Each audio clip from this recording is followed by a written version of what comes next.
Voici le Doc Mayou. Bon début de semaine, Pierre Mayou. Monsieur, Jonathan Garé, bon matin. Bonjour, docteur. Vous devez être content. Roberval a battu Rouyn-Noranda. Non. Ouais.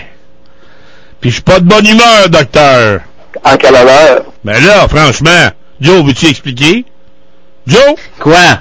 Docteur Mayou me demande comment ça se fait que je suis pas de bonne humeur. Ben là, sa ville a été clenchée par celle de Roberval. Cherchez pas plus loin que ça, Monsieur Mayou.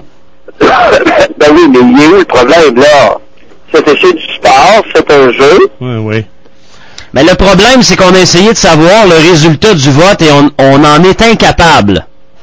Ah ouais? Donc ça, c'est sûr on déplore ça un peu, là, tu sais, se faire battre, c'est correct, on est capable de l'accepter, là, mais je veux dire, on n'est pas en mesure de nous dire combien ça a fini les votes. Est-ce qu'on s'est fait liquider ou on s'est fait battre sainement? C'est la question qu'on se pose ce matin. Et en plus de Pierre Mayou, qu'est-ce qui me fait peur, c'est que le maire de Chicoutimi, Jean Lala Tremblay, votre chum, et prenait lui aussi pour Roberval. Ben j'espère, là, parce que s'il avait fallu que notre ami Mahmoud prenne pour une ville d'une autre région, ça aurait été épouvantable. Ben oui, mais Mahmoud, c'est ça qui m'écoeure. Mahmoud nous a battus. Bon, laissons faire Mahmoud. Parlons de Dr Pierre Mayou. On a vu la face du Dr Mayou. D'ailleurs, Doc Mayou, j'ai eu peur à un moment donné.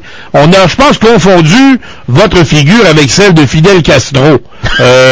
Vous étiez dans la même page et faut dire qu'il y a une différence. Vous êtes beaucoup plus beau que Fidel, mais vous avez tous les deux une barbe, n'est-ce pas? Oui. Et pour ceux qui vous ont jamais vu, si on avait mis Fidel Castro en dessous de votre nom, il n'aurait pas fait la différence. Ben voyons, toi. Ben là, Gary, est-ce qu'il y a vraiment quelqu'un qui a jamais vu le Doc Mayou? C'est impossible. Ben je sais. Mais là, Doc Mayou, c'est marqué ici, ça c'est le journal de vendredi, Mayou s'estime victime d'une vendetta. C'est grave, ça, docteur, une vendetta. C'est pas moi qui ai dit que j'étais victime, là, mais effectivement, j'ai affirmé qui voulait m'entendre, c'est une guerre à finir. OK. C'est une guerre à finir, puis c'est comme ça. Tu sais, j'ai osé défier Goliath, et Goliath veut m'écraser. OK. Ben oui, mais je suis pas une victime, là. C'est moi qui ai défié Goliath. Oui, mais là, c'est Goliath qui m'a défié. Le président du tribunal, qui est le président du tribunal? Belfort Bélanger. Voilà. Alors lui, apparemment, docteur, vous avez eu une maille à partir avec... À quelques reprises, j'ai aimé le tout. Oui? Ah bon. Nombreuses prises de bec. Ça, c'est le lendemain, samedi. Alors, on dit nombreuses prises de bec. Le président du tribunal a du mal à masquer son impatience envers le Doc Mayou. Oui. Il est allé affirmer à un moment donné. Oui. Vous ne savez pas qu'est-ce qu'il m'a dit, hein? Non. On va le savoir. Il dit, Docteur Mayou, il dit, vous posez des questions pour poser des questions. Oui. Je lui ai répondu que ses propos étaient carrément vexatoires à mon égard. Il là. Oui, il s'attaquait à un avocat. Il dit, ce n'est pas parce que vous ne voyez pas où je m'en vais que je ne m'en vais pas en quelque part. C'est ça. Il aimerait ça, finalement, autrement dit. Il a baissé, monsieur, je dois vous dire qu'il a baissé la tête. Ah oui? Bravo. Écoute, bravo, docteur. Non, et c'est quand c'est ça, c'est ça. Oui. Et je pose des questions en compte d'interrogatoire. Oui. Moi, je sais pourquoi je pose mes questions. J'ai pas à l'expliquer au président du tribunal avant. Ben oui. Avant de poser la question. Tu sais, le compte interrogatoire est un exercice très particulier dans notre système de justice et ça peut servir, entre autres, à démontrer la crédibilité ou l'absence de crédibilité d'un témoin. Ah, c'est très important le compte interrogatoire. Bon. Parce que vous avez des témoins plus ou moins crédibles. Ouais. Comment se porte David ce matin, là? Vous faites l'image David contre Goliath. David s'est beaucoup reposé en fin de semaine. Ah oui? Ah, il est resté tranquille. Je te dis qu'il n'a pas abusé de boisson. Bon. Et puis, il a passé beaucoup de temps au lit. Bon. Il a appelé sa jument hier. Il est allé dans le bois. Il avait un petit feu. Intéressant, oui. Ah oui, David, là, il s'est tenu tranquille en fin de semaine. Et vos audiences reprennent le 13 mars. 13, 14 et 17 mars, effectivement. Bon. J'ai bien l'impression qu'on va finir. Oh, monsieur! Quoi? À 3 heures vendredi, après 3 jours d'audition, Oui. l'avocat du syndic annonce qu'il ne fera pas entendre d'autres témoins. Ouais, il a fait entendre les deux syndics, le syndic adjoint qui avait enquêté, le syndic en chef, et il n'y aura aucun autre témoin, alors qu'il s'était gargarisé pendant 3 jours, en référence à des experts, supposément. Oui. Fait que j'avais hâte d'éplucher les experts. Ben oui. Il n'y en aura pas. Bon, ben tant mieux. Alors, encore une fois, une autre victoire en vue pour vous. Je sais pas. Non, attendez un peu, les gars, là, parce que... Hein? Non, c'est pas gagné à ce niveau-là. Là. Ah bon? Non, à ce niveau-là, c'est pas gagné. Moi, je gagne généralement devant les tribunaux supérieurs. Ah, c'est vrai.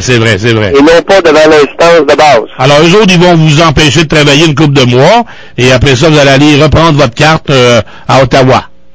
Ça se pourrait très bien que ça se passe comme ça. Oui, c'est ça. Parce que j'écoute, mais je me suis dit, écoute, vous voulez avoir ma peau, vous allez la payer cher. Alors, je me débat comme un diable dans l'eau bénite. C'est pas drôle, hein? Ah, sacré. Hey, docteur, oui. Dites-moi, vous, là, dans votre travail de médecin, est-ce que ça vous arrive de prescrire à vos clients mâles, aux hommes, les petites pilules bleues?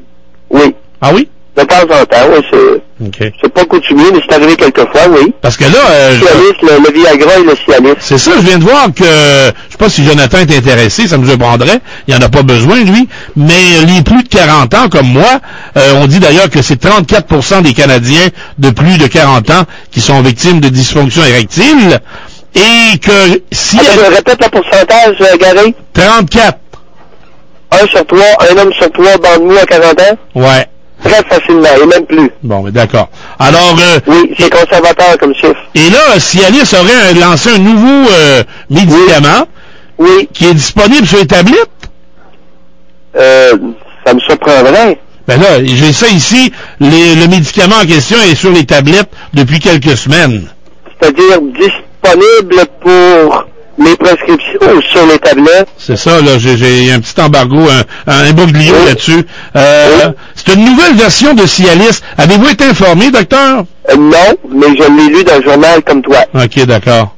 Mais dans l'histoire des tablettes, là, ça me chicote. Okay. Mais Pierre, dites-moi, pour un homme qui n'a pas de problème à avoir d'érection et qui prend quand même ça, est-ce que c'est dangereux?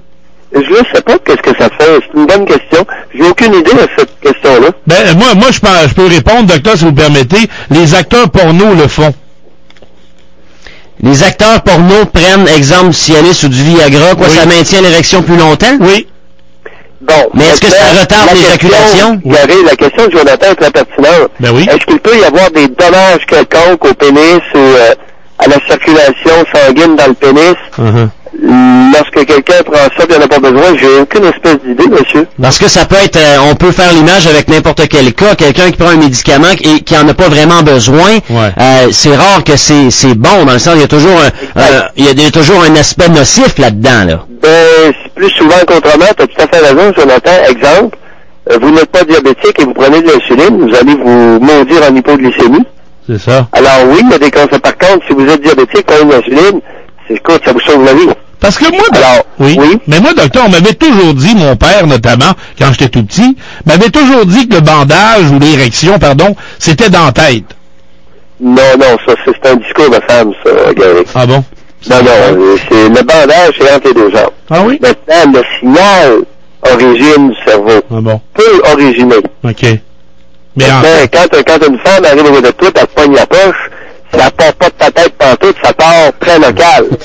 Ça part de la poche. Si une femme arrive au bout de toi, elle te désite, monsieur Patsus, ça part pas de la tête pantoute, là. Non, c'est vrai. Tu comprends? Ben oui. Mais par contre, tu t'en vas aux danseuses, puis tu regardes une danseuse, puis là, tu te mets à fantasmer sur elle. Oui. Ou tu regardes un film, oui, là, ça part de la tête. OK, d'accord. Alors, tu peux développer l'érection. Oui. Les hommes, mais chez les femmes, ça part beaucoup plus de la tête. OK. C'est beaucoup plus exclusif. Mais chez l'homme, ça peut être très local. D'accord. Bon, ben, c'est intéressant. Alors, Drew, avais-tu d'autres sujets pour le doc à matin? Ben, je voulais juste parler, je sais pas si vous avez vu le Journal de Montréal en fin de semaine. Oui. Cet accouchement qui a eu lieu dans les airs, c'est un couple de Rouyn-Noranda, la ville de Gary. Oui. Étant donné qu'on ne peut pas accoucher une femme de 33, c'est ça, Gary, 33 semaines? Oui. Et là, elle a accouché en plein vol. C'est assez spécial. Ben, c'est assez spécial, effectivement.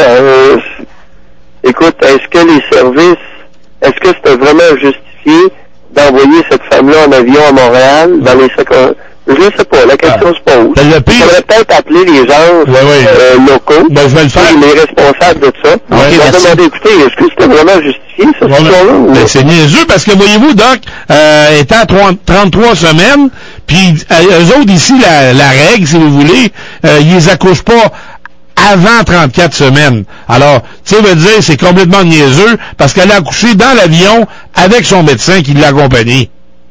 Ben oui, c'est pour ça que dans un cas comme ça, là, oh boy, c'est un petit peu gênant. Ouais, voilà.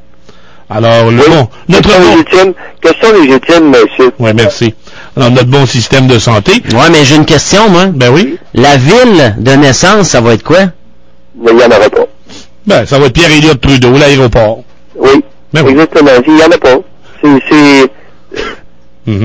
La question pertinente aussi. Il n'y en a pas. C'est mieux qu'avoir une ville de l'Ontario. Mais, docteur, je peux vous dire une chose, que le médecin en question, ne donne pas le nom, est un fidèle auditeur de notre station de radio, hein. Ah oui? Ah oui, parce qu'il a dit à la fille, à un moment donné, il a dit « Go! Go! » Et le bébé est apparu. Voilà. C'est bon, hein? Allez, bonne journée, docteur. OK, monsieur. Bye.